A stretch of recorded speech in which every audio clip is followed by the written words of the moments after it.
प्रिय भाइयों और बहनों, स्वागत है आपका अपने इस यूट्यूब चैनल पर। भाइयों और बहनों, आज मैं जो कथा लेकर आया हूँ वह हमारे श्री कृष्ण जी से संबंधित है।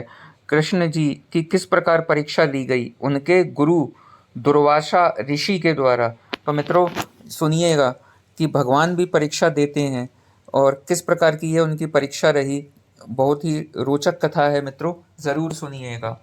एक बार श्री कृष्ण के गुरु दुर्वासा ऋषि अपने शिष्यों के साथ कहीं जा रहे थे। रास्ते में किसी जंगल में रुककर उन्होंने आराम किया। समीप ही द्वारिका नगरी थी।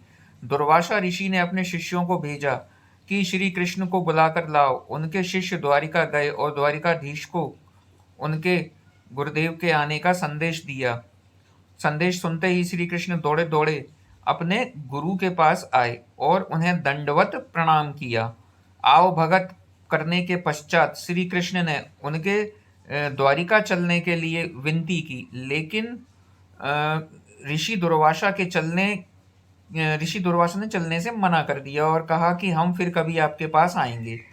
श्री कृष्ण ने पुनः पुनः अपने गुरुदेव दुर्वासा ऋषि से विनती की।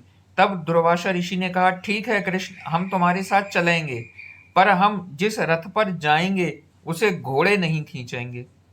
एक ओर से तुम और दूसरी ओर से तुम्हारी पटरानी रुक्मणी ही रथ को खींचेंगे। श्री कृष्ण ने उसी समय उनकी बात मान ली और दौड़ते हुए रुक्मणी के पास गए और उन्हें बताया कि गुरुदेव को तुम्हारी सेवा की जरूरत है।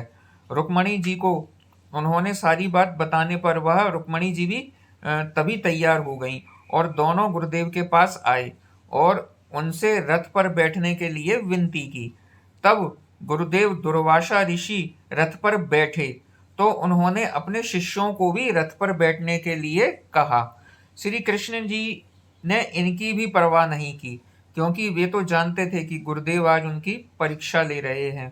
रुक्मणी और कृष्ण ने रथ को खींचना आरंभ किया और उस रथ को खींचते खींचते द्वारिका पहुंच गए। जब गुरुदेव ऋषि दुर्वासा द्वारिका पहुंचे तो श्री कृष्ण ने उन्हें राज सिंहासन पर बिठाया, उनका पूजन और सत्कार किया। तदुपरांत 56 प्रकार के व्यंजन बनवाए। उन्होंने गुरुदेव के सम्मुख उन व्यंजनों को रखा। जैसे ही यह व्यंजन लेकर गुरुदेव के पास उनके पास रखा, उन्होंने गुरुदेव ने सारे व्यंजनों का तिरस्कार कर दिया और उन्हें खाने से यानी मना कर दिया। श्री कृष्ण ने पुनः अपने गुरुदेव से हाथ जोड़कर पूछा कि गुरुदेव, आप क्या स्वीकार करेंगे। दुर्वासा ऋषि ने खीर बनवाने के लिए कहा।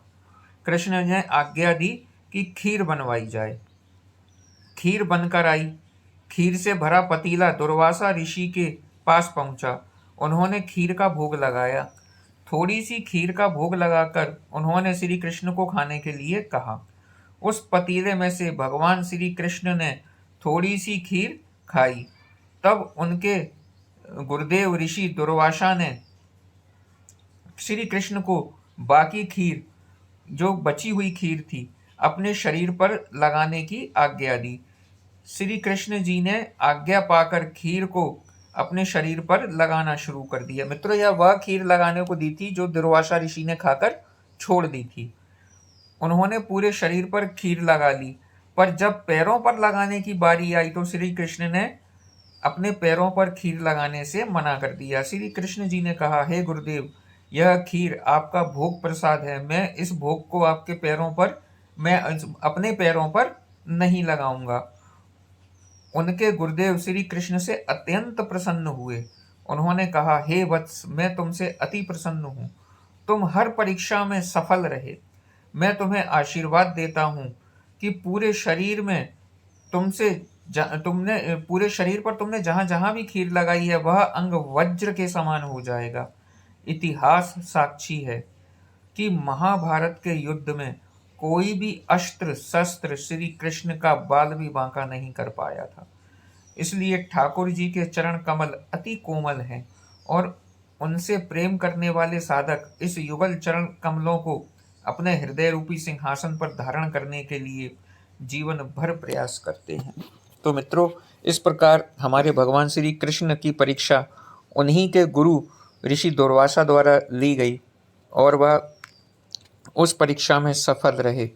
मित्रों, यह एक छोटी सी कथा जो मैंने आपके समक्ष प्रस्तुत की, आपको सुनकर कैसा लगा कृपया कमेंट करके ज़रूर बताइएगा। और यदि आप मेरे चैनल पर नए हैं तो चैनल को ज़रूर सब्सक्राइब कीजिएगा, जिससे मैं और भी इस प्रकार की छोटी छोटी कथाएँ, सत्य कथाएँ आपके पास लाता रहूं। तब तक के लिए मुझे अनुमति दीजिए। मिलते हैं ऐसी ही एक और कथा में। जय श्री कृष्ण। राधे राधे मित्रों, राधे राधे।